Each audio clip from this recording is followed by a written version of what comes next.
So, look, I know many of you know Erin already, but for those of you who don't, Erin's just told me she's fourth year in ASU's program, advised by Leah and Beth Polidoro, whom I don't think I've met. Is Beth online? She's not here today. I think she has a conflict. Yeah. So you have a focus, um, Erin, on land-based pollution and developing sustainable, equitable solutions to marine conservation challenges, bridging the gap between research, policy, and management.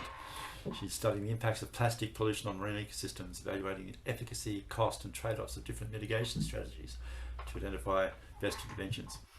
Erin completed Masters, University of Illinois, in Urbana-Champaign in 2015, studying the effects of poorly treated human sewage pollution on coral health.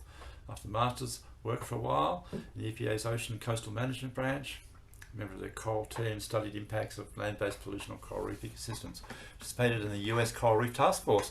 Member of the vessel sewage team, which kind of been a lot of fun. I analysed the existing vessel sewage standards to produce recommendations for regulatory reform. You hope, Erin, to work on, as we were just talking about, non-government organisations, federal agencies or intergovernmental organisations, but you're not against the idea of working at a university, and so that may be in your future too. And you've been wonderfully prolific, and you may well finish your PhD early. If you have any sense at all, that's what you'll do. Thank you very much for doing this for us today, and over to you. Thank you for the introduction, Mark. I appreciate that. And I will share my screen. So are you all able to see that and to hear me clearly before I get started? Okay, thank you. So hello, everyone. Thank you for coming today. My name is Erin Murphy, and as Mark said, I'm a fourth-year PhD candidate at Arizona State University. Today, I'm going to be presenting our paper that was recently published in Conservation Biology entitled A Decision Framework for Estimating the Cost of Marine Plastic Pollution Interventions. And this work emerged from a collaboration of members from the Plastic Pollution Emissions Working Group, which is a group that was funded by NSF's SISINC. And so I'm really excited to present this work today. And though I'm the only author who will be presenting, my co-authors on this publication are listed here along with their affiliations.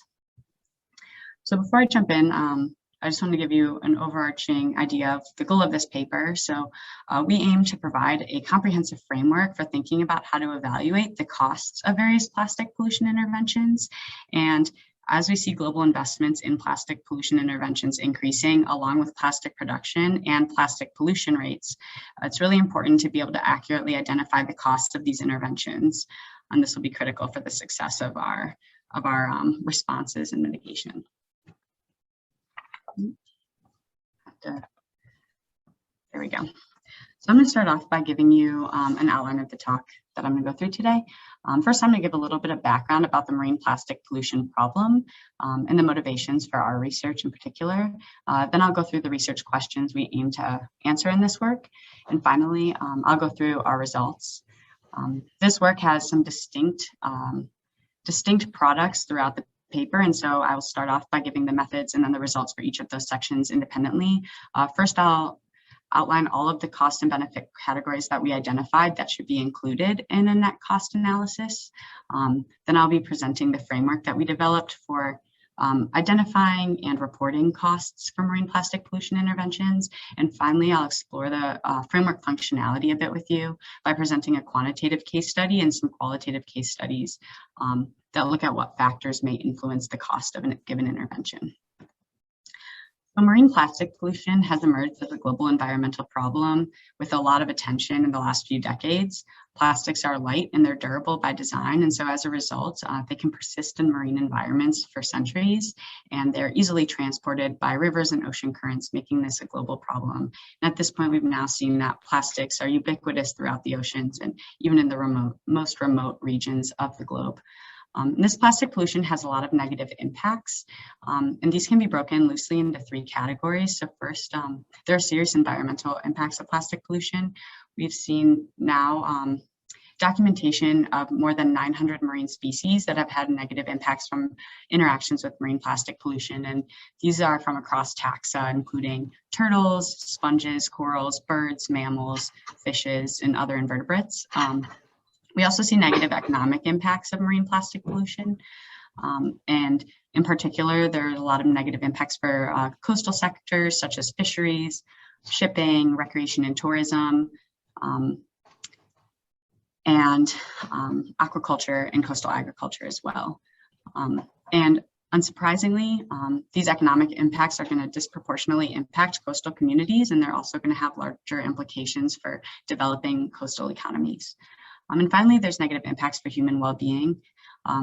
First, there's human health implications for interacting with marine plastics if you're recreating in marine systems or working in the marine sector. We also now know that humans are consuming plastics in the form of microplastics through the seafood that they eat. And though the health implications of this are not yet well known, there are definitely concerns about the possible health implications of this. And finally, there are impacts to our quality of life when we're recreating or living in polluted environments. So as a result of these global impacts that we're seeing of marine plastic pollution, we are seeing a global effort to address the problem. However, this is really challenging because the marine plastic pollution problem is an incredibly complex one.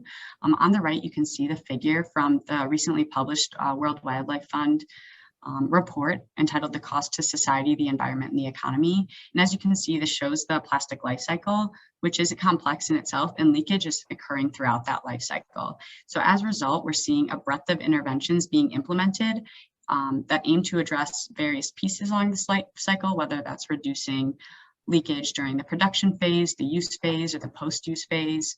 We also see interventions are varying by the scale of implementation, from the local level all the way to the international level.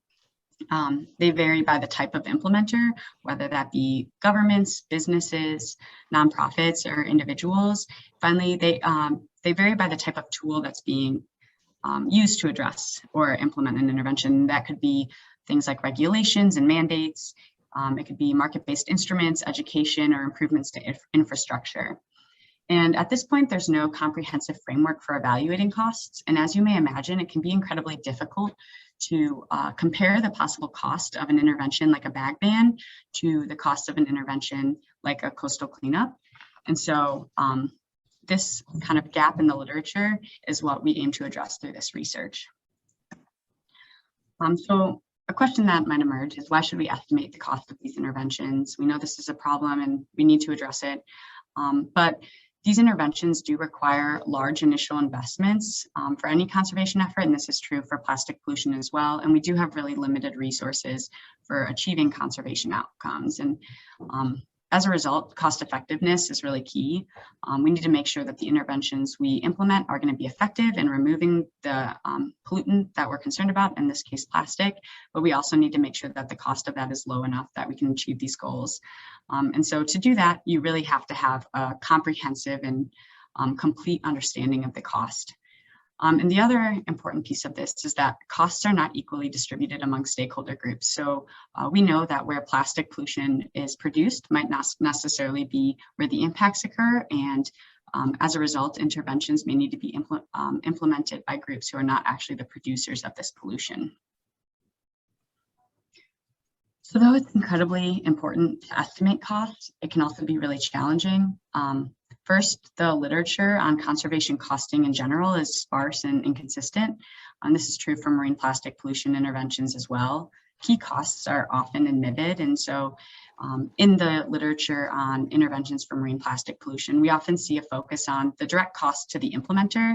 So that might be the labor costs or the capital access or infrastructure costs that are required to implement an intervention, and any offsets that they might be implementing to reduce the cost to them, such as fines or fees. But little attention is given to other costs and benefits that are important pieces of the total cost of an intervention. And additionally, the literature focuses on a limited subset of the interventions I described. As I said, the breadth of interventions that are being implemented are very broad, but the literature seems to only focus on a few of these, and the pictures below showcase some of these. So we see more literature on things like beach cleanups, some of the market-based instruments like deposit refund schemes, waste to energy plants, and bag bans and levies, but less attention has been given to other intervention types, such as extended producer responsibility or other mandates or regulations. And these estimates of cost are also typically retroactive, which means that cost analyses are conducted after an intervention is already implemented. And there are a few issues with this. First, it's really hard to know how well we can actually predict the cost of an intervention before we implement it, which is incredibly important for the decision-making process. And additionally, in these instances with kind of retroactive analyses, it can be hard to know what assumptions were made and what costs weren't included to allow this to inform decision-making in other contexts. And finally, there's largely a focus on the cost to the implementer. And I continue to kind of harp on this point, but when we look at most cost estimates, they will only look at the cost to whoever is actually implementing that intervention, but we know that other stakeholder groups are accruing costs for any given intervention that might be implemented. And so based on these gaps in the literature and the challenges for estimating costs, this kind of motivated our research. And so here I'm going to outline the questions that guided our research. So the first question that I'm going to be addressing is how should we evaluate the net cost of marine plastic pollution interventions? And there are two components to this question. First, what are the costs and benefits that should be included in a measurement of net cost for a marine plastic pollution intervention? And second, how should net cost be calculated and reported? And then the second question we aim to answer is how do spatial scale, temporal scale, and socioeconomic context influence the net cost of an intervention? So first, I'm going to describe how we answered this question. So what costs and benefits should be included in a measurement of net cost for a marine plastic pollution intervention? So we completed a review of the literature, and I'm not going to go into too much details about the methods, but if you want to see those, you can look at the methods section of our paper or the supplemental section. But through this literature review, we identified 6 categories of costs that should be included in any sort of assessment of the net cost of an intervention. And I'll just point out that the papers listed at the bottom were particularly influential in helping inform the categories that we identified. So the first cost that first I'll talk about the positive costs, which are going to be costs that are going to increase the cost of an intervention for marine plastic pollution. The first category listed here is the direct costs. And these categories of direct costs come directly from Iacona et al. And these are the costs of direct action to implement an intervention. And as I go through these, I'm going to use examples from a beach cleanup. So if you look at the picture in the middle here, you can see some of these direct costs in this picture may be the cost to pay the laborers. So if these people are salaried, then they need to be paid for their work cleaning up. There's also capital assets such as the tent or the vehicles that are required to transport waste. And finally, the cost of purchasing things like the plastic bags, gloves, anything else that's used for a cleanup. The second type of cost that we identified are indirect costs, and these are costs that come from implementing an intervention but aren't the direct cost of actions. And so an example of this would be the opportunity costs of an intervention. In this instance, you can imagine that these individuals here are not actually paid laborers, but they're volunteers who decided to go out on their free time on a Saturday and clean up trash. And these people, though they're not being paid, there is a cost to having these people spending their time cleaning up trash versus contributing to society in other ways. And finally, the last positive cost is non-monetary costs, and these represent the non-financial costs of an intervention, and they're largely the environmental impacts and social impacts of intervention. So here you see a vehicle, and we know that there's going to be greenhouse gas emissions that occur from people traveling to where they're going to be doing this cleanup and then transporting that waste that's collected back to a landfill. Then there are also 3 categories of negative costs and benefits, which are going to be reducing the net cost of an intervention. The first cost listed here is recovered costs. And so these can be direct or indirect, and direct recovered costs are offsets that are implemented by whoever's implementing this intervention in a way to offset the cost of their actions. So for instance, this might be taxes or fines or fees. In the example of a beach cleanup, the city, if they're the implementer, may collect recyclables and sell those to help offset the cost of the beach cleanup. And there can also be indirect benefits such as job creation. or substitutes that are cheaper and help save money. The second category is monetary benefits. And so these are actually the costs that are saved from removing plastic from the marine environment. And there's two categories of monetary benefits. The first is the decreased cost of marine and coastal activities. And the second would be reduced healthcare costs. And so in this beach cleanup example, something that's actually well documented in the literature is people are much more likely to recreate at clean beaches. And so a clear benefit of a beach cleanup is increased tourism revenue. And finally, there are non-monetary benefits, and these represent the non-financial benefits of removing marine debris or implementing an intervention, and there's social benefits and environmental health as well. And here you can see social benefits may be the increased value to people of recreating or spending time on a beach that is pristine and not polluted with trash. So next, after we developed this, we wanted to answer how should net cost be calculated and then reported. And so we use these categories of costs to develop this net cost equation. And as you can see, I used the same pictures from the previous slide, so you should feel familiar with these. But those positive costs, which are the direct costs, the indirect costs, and the non-monetary costs, will increase the cost of intervention, while the recovered costs, monetary benefits, and non-monetary benefits will reduce the net cost of an intervention.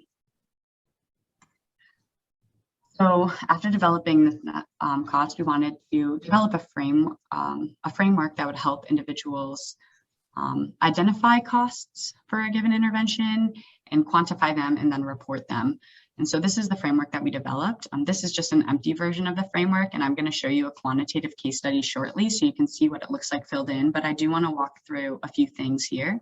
So the first piece of this for any user of this framework would be to list the intervention that is going to be implemented. And second is to list the objective. And this is really important because as we continue talking, you'll see that some of the costs can be hard to quantify.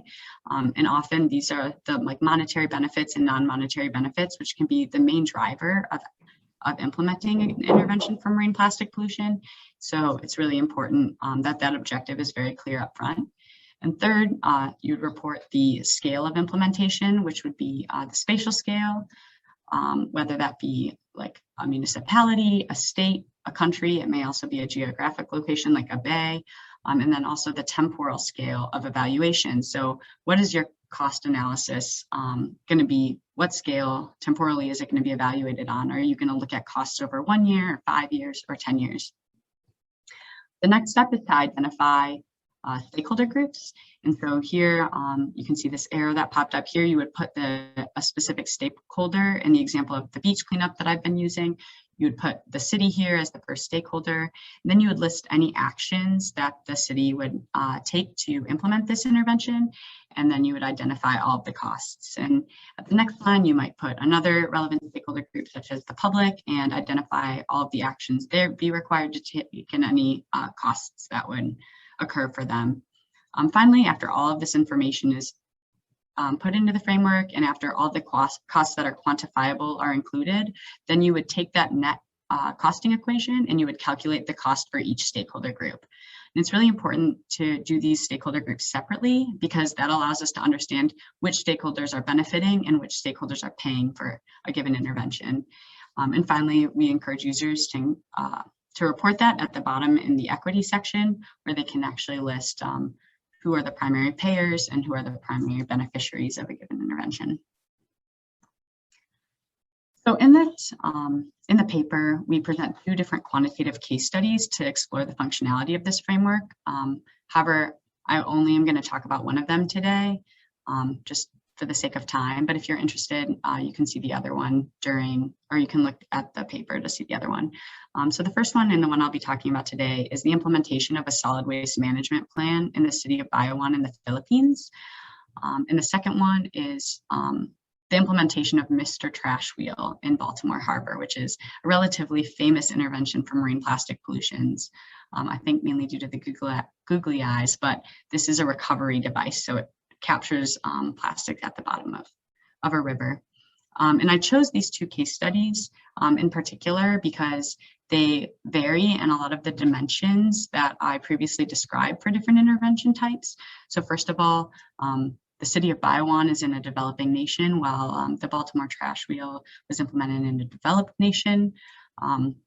One is focusing on reducing leakage at the end-of-life management phase, in the case of the solid waste management plan, while Mr. Trash Wheel is focused on recovery and removing plastics that have already become pollution. And finally, they're implemented by different types of groups. So, the city is implementing the solid waste management plan in the first instance, whereas a group of businesses is implementing them in the second instance.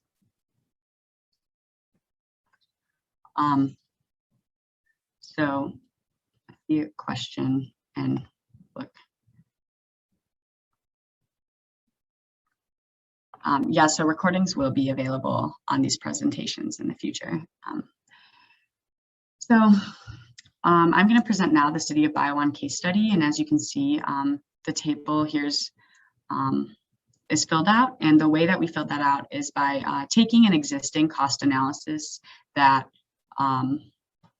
that was done by the city before they implemented this intervention, and using that data to populate this framework. So we as authors did not do any of the data collection. We just looked at the costs that the city considered when they before they implemented this intervention, and then we put it into our framework.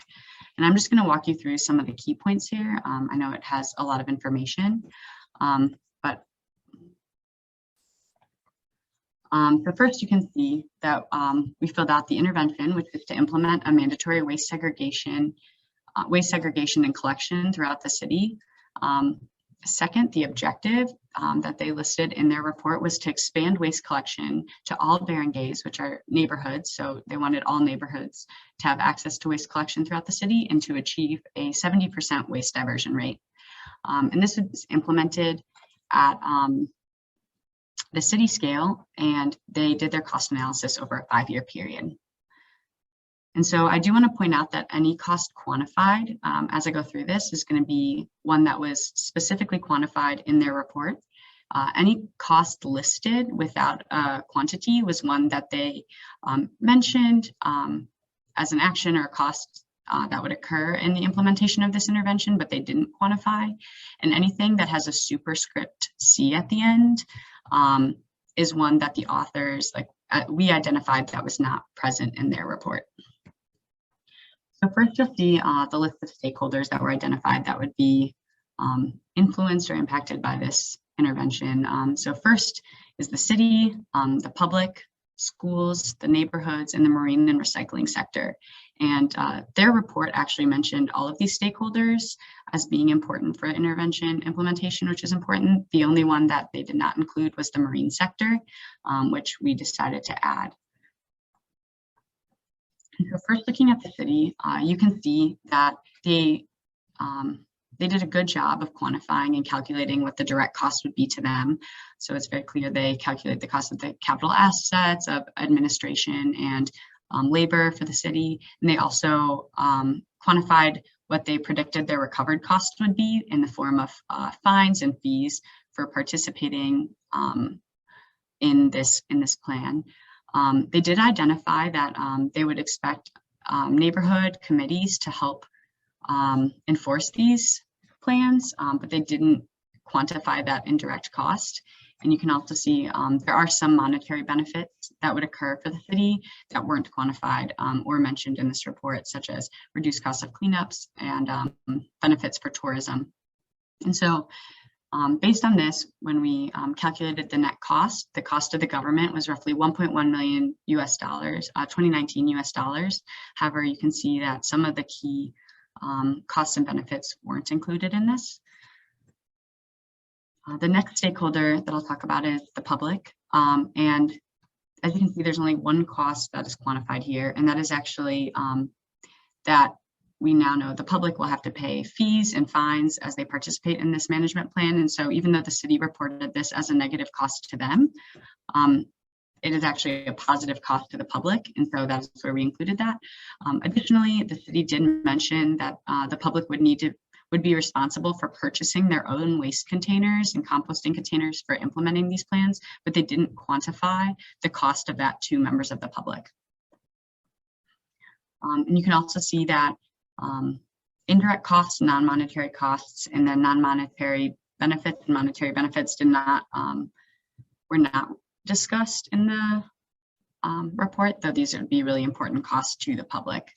They did mention that there'd be an opportunity for recovered costs for the public through the sale of recyclables that they segregated. However, this was not quantified as well. And so as a result, the only quantifiable cost we have for the public is $38,000 or 33 cents per capita. But as you can see, most cost and benefit categories are not included.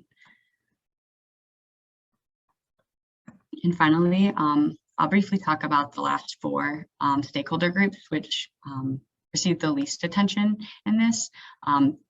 You will notice that they did mention a school innovation program. So they planned on providing awards to schools, and this is the one quantified cost for schools if they implemented some of the best waste management plans. However, it's important to note that these funds will not be evenly distributed across schools because it will only be given to the top schools. However, they did also identify specific actions that schools would have to take, such as purchasing waste containers and implementing management plans. And additionally, you can see some indirect costs that were not captured. And they also identified actions that the barangays or the neighborhoods would have to take, such as collecting compost and biodegradables and enforcing the solid waste management ordinances, but they didn't quantify the cost to these neighborhoods. And finally, there will be benefits to both the marine sector and the recycling sector from the sale of recyclables and the reduced interaction costs for the marine sector, the removal of plastic pollution. And so the key takeaway here is that there are many missing costs and benefits. I think this also does a really good job of highlighting the value of a framework like this, because as you can see, there are costs that the city recognized as actions that would be necessary for implementations, but that they didn't quantify. And so using a framework like this would allow them to identify costs that should be quantified, such as some of those costs to the public, like we're purchasing waste containers. And there are instances here where there are costs that are hard to quantify. However, having these costs shown here in the framework allows a decision maker or a researcher to understand not only the net cost to a group, but what costs aren't being considered. So next I'm going to move on to our second research question was, how do spatial scale, temporal scale, and socioeconomic context influence the net cost of an intervention? And this question really emerged in the process of doing the literature review for the first part. And that's because as we reviewed the literature, we saw three factors that really seem to influence cost estimates. And these were the spatial scale of implementation for a given intervention, the temporal scale that they're evaluated on, and the socioeconomic context in which they're implemented. And so to explore these three factors, we reviewed the literature and basically found cases where we could hold most of those factors constant and just look at variations between a given factor. So comparing spatial scale or two different temporal scales to understand how that would influence the net cost. And we chose to do these case studies with two different interventions, waste to energy and coastal cleanups, because they had a lot of literature available that varied along those three factors. So now I'll present these comparative case studies. And first, we'll look at temporal scale of evaluation. And so here we did two different case studies. The first looked at the comparative costs of a coastal cleanup in a developed city if it was evaluated on a timescale of 1 year versus a timescale of 20 years. And what we found is that there are higher costs of a coastal cleanup over a 20-year time frame than a 1 year. And one of the reasons for this is because plastic pollution rates are expected to increase. So the direct cost will increase because more labor will be needed to remove the plastics that's going to emerge, and there will be less monetary benefits because the amount of pollution that will remain will be higher. The second case study looked at waste to energy in a developed city and compared a 1 year time scale to a 20-year time scale. And in this instance, there were actually higher costs higher net costs when evaluated on a 1-year timescale than on a 20-year timescale. And the reason for this is largely the high capital asset investments that are required for a waste energy plant. So it's super expensive to build a plant and to implement that. And the recovered costs are going to accrue over a much longer time period in the form of energy sales, for instance. The next case study we looked at was spatial scale. So we looked at coastal cleanups in a developed locale over a 1-year time frame, and we looked at both a city level and a country level. And what we found here was that coastal cleanups have higher costs at a country scale than at a city scale. And this is largely driven by higher direct costs of implementation because it would require travel to more remote regions in a country scale and have higher transportation costs and less monetary benefits because some of the remote regions that would be cleaned up in a country level cleanup have less tourism benefits and may have less human health benefits or benefits for marine sectors. And in the final case study, we looked at socioeconomic conditions. So we looked at a waste to energy plant over a 20-year time period and compared a city in a developed country to a city in a developing country. And here we found that waste to energy plants have higher costs in developing countries than in developed countries. And this is largely driven by the fact that in developing countries, the technology available is generally lower. The regulations around air pollution are typically less stringent, and additionally, the quality of waste feedstock is generally lower for producing energy. And so as a result, we see higher direct costs, more maintenance is required. We also see more air pollution, which has human health implications and environmental implications. And so I think that the key takeaway here is that these factors are significantly going to influence the cost of an intervention. However, we don't see very much consideration to this in the implementation of interventions at this point. A lot of interventions are being implemented across very different spatial scales or socioeconomic contexts. For instance, we've seen bag bans implemented at the local scale or national scale, and even other product bans being implemented at a multinational scale. And we also see them being implemented across countries with very different socioeconomic contexts. And there are studies that have shown the effectiveness of these sorts of policies can be really different in these different contexts. So it's really important to think about how the costs may be different as well. And so based on what we found in those quantitative case studies, in the comparative case studies, I want to talk about some of the recommendations we have for framework use. First, it's really important that the goal of the action or the intervention is identified up front. So whatever the objective is, and that's because the costs associated with that objective might be hard to quantify, but often these are the most important reasons that we want to act. And so having that up front when we're considering the net costs is really important. Second, it's important to consider the context of implementation. As I just discussed, the context can have very significant impacts on costs. And so you cannot just assume that it'll be the same in different contexts. Third, all relevant stakeholder groups should be identified early in the process of calculating net costs, because they'll be the best at identifying the costs that a given intervention may put on them. And additionally, all costs and benefits should be identified, even if they cannot be calculated. And that BioOne case study shows why this is so important, because you might have a quantity given for the net cost of an intervention, but it's important to know what costs and benefits aren't being included in that estimate. Fifth, it's important to calculate those net costs by stakeholder groups. And as you can see in that example, there are going to be people who or groups, stakeholder groups who take on more of the cost and who benefit more, and understanding that is important for achieving equity when we intervene on conservation efforts. And finally, it's important to engage stakeholder groups to improve the feasibility and equity of interventions. So some of these interventions, you might do a net cost analysis and find that a particular group is disproportionately burdened by an intervention.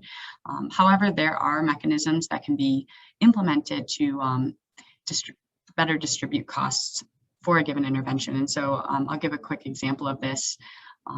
With bag bans, we see concerns about the impact for low-income communities because they may not have access to reusable bags or other containers for transporting their products. However, there are some countries that have implemented policies along with these that require businesses to offer individuals access to reusable bags. So that provides a summary of the work that we did in this paper, but I do want to talk about future research opportunities here. First, we're really excited about the idea of on-the-ground implementation of this framework. We want to have a better idea of its ease of use for researchers and practitioners in the field, because we really do want this to be something that can help improve the decision-making process. And so we also want to know what the value added is for decision makers. Will this change their decision? How will they use this framework and think about it as they make decisions? And finally, we'd like to do some quantitative comparative case studies like the ones I described. So looking at how one intervention's net cost varies in different contexts. And we'd also be interested in the reverse, looking at how a multitude of interventions, what their net cost would be in one contest to see if you can compare different intervention types in one place. We'd also be interested in seeing how this costing framework could be integrated into cost effectiveness analyses. There is some research being done on the effectiveness of various plastic pollution interventions, and so thinking about the cost with the effectiveness would be really interesting and important. And finally, researchers focusing on how to calculating hard to quantify costs and benefits would be incredibly useful. A lot of the objectives we have for addressing plastic pollution, those are hard to quantify, monetary benefits and non-monetary benefits. So developing more methods that make it easier to quantify these costs could be really important.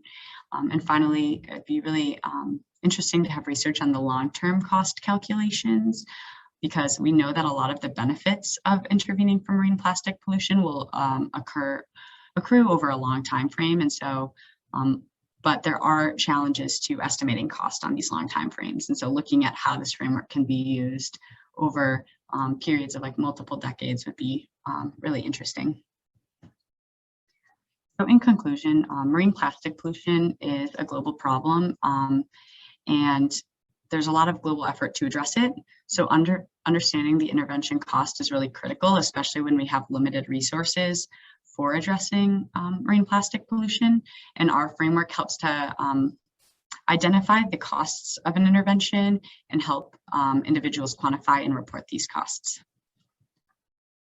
Thank you so much for listening. I'm excited to take questions, but if you have any remaining questions after our discussion, feel free to email me at elmurph1@asu.edu. Thank you very much, Erin. Great stuff. I wanted to say, just while people are gathering their thoughts, the way that we choose the invitations for this is every few months, every 2-3 months, we're asked which papers we should put forwards for this presentation, and of course we try and pick the best ones, and we do that without knowing who the authors are. When the papers come in, we have actually effectively triple blind procedures in Cons Bio. So the reviewers don't know who wrote the papers. Of course, the authors don't know who the reviewers are, but the editors don't know who the authors are until the point at which we made a decision. And when we're assessing the papers, we score them in terms of their suitability for this very important presentation. And so you've kind of won a competition amongst about 80 or 100 papers that made it into conservation biology, and so it's not an easy thing to be asked to do. So well done. It's just a pleasure to see this work come out. Thank you. I really appreciate that. Yeah, and a great presentation. So would anyone like to grill Erin? You can play hardball. She's tough. Look, I'm going to open with a question, if I may. Of course. The cost part of the equation is really important, and what you've got seems incredibly sensible. I'd like to see whether it would differ substantially if you included uncertainties in the estimates of the costs, but that is something that would clearly occur to you. I'm a bit more interested in how this could clearly be an input to something like structured decision making, as it's been construed by Robin Gregory and his colleagues up in Canada, where these are the cells of a decision table, and if you want to know what the costs are across a whole bunch of criteria, you have, in his language, criteria.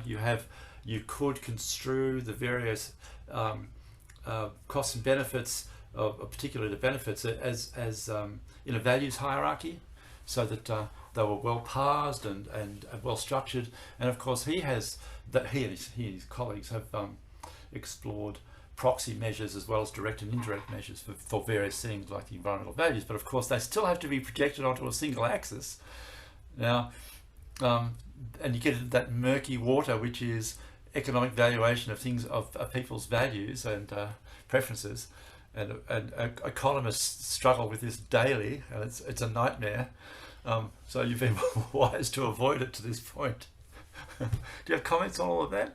Thoughts? Yeah, I mean, that's something that I struggled with a lot, especially when I think the murkiest parts are like the main drivers for intervening, like what are the benefits? And I mean, I think the other piece of what you just described that makes it even more complicated is that we don't actually know the effectiveness of a lot of interventions. And to quantify the monetary benefits or the non-monetary benefits, you have to understand the effectiveness. So we have to know like how much plastic is no longer getting into the ocean because of this, the solid waste management plan, for instance. And then we have to be able to understand what are the subsequent benefits of that. So there are a lot of steps in this process. I guess the way we deal with it here is like, what is the practicality for a decision maker or a researcher with kind of the tools we have available now? So first, just being able to identify what those kind of missing pieces are is useful.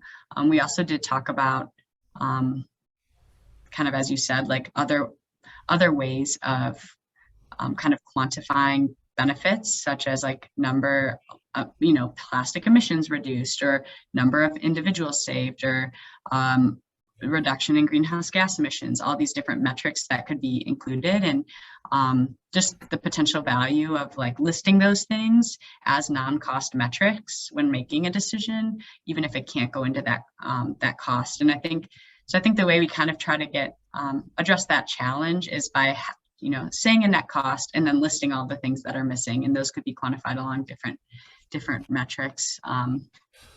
Of course, that's really good. If you're going to make a decision between, say, two alternative sets of actions, then essentially somewhere deep in the back of your mind you are doing those calculations, because in the end you say, yeah, I'm going to do A and not B, and so despite the murkiness, you've done it. I guess your system very wisely parses out the different stakeholders, because they'll have different views on the costs and the benefits.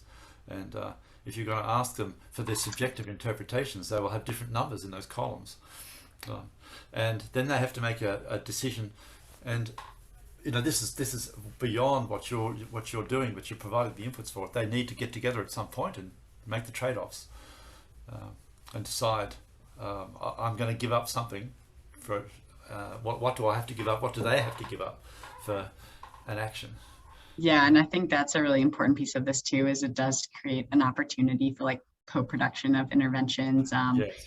And that's an interesting piece. And I didn't mention this, but I'm part of the Circulate Initiative's metric working group, and the Circulate Initiative's particularly interested in this work, and having me maybe help decision makers or practitioners kind of learn the framework and see if they're interested in trying to use it for decision making. And so I'd be really interested to see kind of how like the filling out of the framework works, if the users are actually including different stakeholders, and any of those like feasibility challenges for using this sort of framework, and the conversations that it might elicit.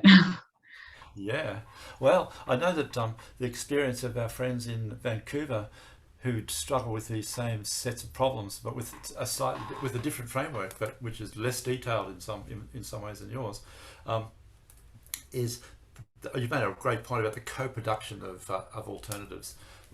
Their sense of this is that if you've got the sorts of information that you can provide and you get people in a room, they will come up with alternatives that are satisfactory or satisficing, in the words of economists, rather than optimal, something that they can live with. And it often is an alternative that is not the same as the ones that are posited by, a waste engineer or a city planner. They are unique. They're a compromise, and they're often quite insightful. If you provide the architecture for that, you've made significant progress. Yeah, and hopefully it would be used that way. That's the true question. Yeah. Well, and that does need an architecture of its own, facilitation and the right tools so that people aren't overwhelmed by the tables and the numbers. And yeah, Exactly. well, there's a lifetime's work in this, clearly. That's true. Yeah, you won't finish by the time you retire, I can tell.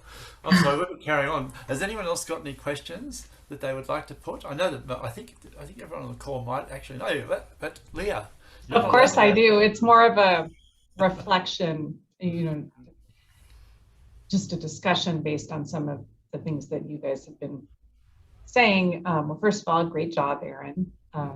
Excellent presentation. So as you were talking, Mark, about Robin Gregory and co-producing values for costs and different stakeholder groups, I both thought Erin's work sets the stage for a lot of interesting future research, but then I also sort of have the common frustration that I feel lately in conservation, which is like, what Erin has right now is better than what we're doing. So can't we just get going on putting it to use? And so and I'm thinking back to the original kind of motivation for this was Steph Burrell. She led this paper in Science that looked at global, where do you see the biggest impact for different interventions? And we thought, well, we need to also think about costs. So now I guess my question is twofold. One, this was partially motivated because that broader analysis didn't include cost. Now we have Steph's work plus your cost work. When do we get to the point where we can actually start using some of this? Yeah, I mean, that's particularly interesting to me. And I do think that that's why I'm really excited about this opportunity with the Circular Initiative, because this opens a lot of future areas for research, but it, as you said, is like a tool that already could be used for practitioners. And when we looked at that Bio1 case study, it's clear that it could offer kind of immediate benefits in its current form. And so I'm really hoping this spring to be able to work more with practitioners to see if this can be implemented, and think about how as researchers, when we develop these sorts of tools, how can we develop them so that uptake for decision makers is easy, and so that it will occur, right? Because it kind of goes both ways. They need to look into the most up-to-date research, but we also need to make the research kind of useful and practical for those decision makers on the ground. So we'll see how that goes, but I am definitely excited about that piece of it. There's some excellent questions in the chat. Miranda, do you want to get online and ask yours? Yeah, I can ask. I guess my first comment was just, I think it's a cool framework, and I think it also is interesting because the way it's framed, it could be used for other interventions beyond plastic issues. But my question was more of a practical question of do you have a sense of how long it takes to go through the framework? I know you did it for the quantitative case study, so maybe you have an estimate from doing that. And then just if you have a sense for if this was a collaborative activity, like what you were just mentioning about doing in the spring, how long you think that process would take. And then kind of a follow-up, I was just thinking about some of the factors in the decision making may change over time just because of different policies or costs for different things change. So I don't know, I just think that's kind of an interesting factor as well, that it's not just necessarily like a one time you go through the framework, but maybe there's like opportunities for guidance on like how to reflect back on decisions and see if decisions need to be changed over time to adapt to different conditions. Yeah. Presentation. Thank you. And yeah, those are kind of like three I have written down. Good questions. So I'll just go through them in order. So for me to fill it out when I already had the costing data that existed, that was relatively quick. Just, I would say, like on the scale of working hours. However, I do think that, the filling it out as a collaborative activity would take longer. I think the way I envision it being used by a group would be, if you had like a one-day meeting, you could identify, like the user would be responsible or the implementer would be responsible for kind of filling out this framework, getting the stakeholders together, et cetera. So there would be effort on their end of very clearly articulating kind of the scope of the intervention, identifying the stakeholders that should be brought to the table, and then the actual implementation for identifying the costs and benefits. I think that piece could be in the form of like a one-day stakeholder meeting where, maybe a member of the public, they might have like guesses at how much, in that by one example, how much it costs to purchase waste containers or where they would get that. There can be some estimates, but really they're just filling out the different costs and benefits that should be quantified. And then it would go back to the user to kind of fill those costs out and identify those costs. And I think that would, that would take work on the user. In terms of the time specifically, I think it largely depends on what costs they decide they want to quantify and which ones they just want to identify. So if they really focused on the direct costs and maybe some simple kind of estimates for the indirect costs or recovered costs, that would be shorter. But if they decide they want to try to capture some of the monetary benefits or non-monetary benefits and are doing things like ecosystem valuations, that of course could take be a much longer time scale, such as months versus weeks. And then I think the key thing would just to bring those stakeholders back once that framework is filled out, show them what the cost estimates they have, have stakeholders kind of check the anticipated cost for them and see if the numbers make sense, things like that. And then I think the last question you asked about was factors, like how these factors and intervention costs may change over time. I think that's a really interesting question. Once the framework's filled out, I think it's something that it's really easy to change, look at like maybe predicted costs for things like fines and fees. And of course, you're gonna have maybe different income from those things than you anticipated. So I think that's an opportunity for kind of like adaptation of certain interventions. If it's something like a regulation, you might find, a really classic example is like bag levies. We find the effectiveness of these decreases or the benefits of these decrease over time. So you might go back and change the cost of a bag, which is going to change the net cost for different groups, but also those benefits of a given intervention. I think the other point that question kind of brought up for me is that the time scale that costs and benefits accrue on will also be different. And that's something that we thought about. So for the example of that beach cleanup, like if you really depend on tourism, you may recognize that regularly cleaning up your beaches is going to be really expensive, but the immediate benefits for tourism might be high. So there might be instances where instead of using this tool to compare different interventions, a city might actually be looking at it to how interventions are additive. So which interventions should be implemented on a long time scale and evaluated on a long time scale, and maybe other interventions that should be implemented on a short time scale and looked at as more short-term interventions, such as cleanups. So hopefully that answered all of those questions. I think they were all good ones. Thanks, Erin. And look, we've just got time for one more quick question. And Catherine Poe's got one in the chat. Catherine, do you want to ask yours? Sure. I was just wondering, in the development of this framework, did you encounter any challenges or obstacles? And if you did, how did you go about solving those? Yeah, so there definitely were challenges.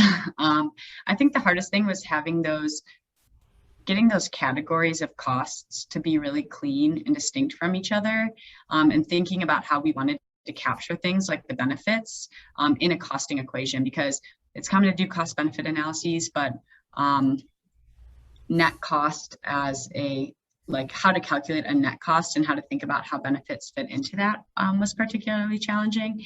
And then also how to make the case for using a framework like this when you aren't going to always quantify costs. That was another challenge, because I think a lot of people want to see a framework like this, like clearly filled out with all of the numbers there.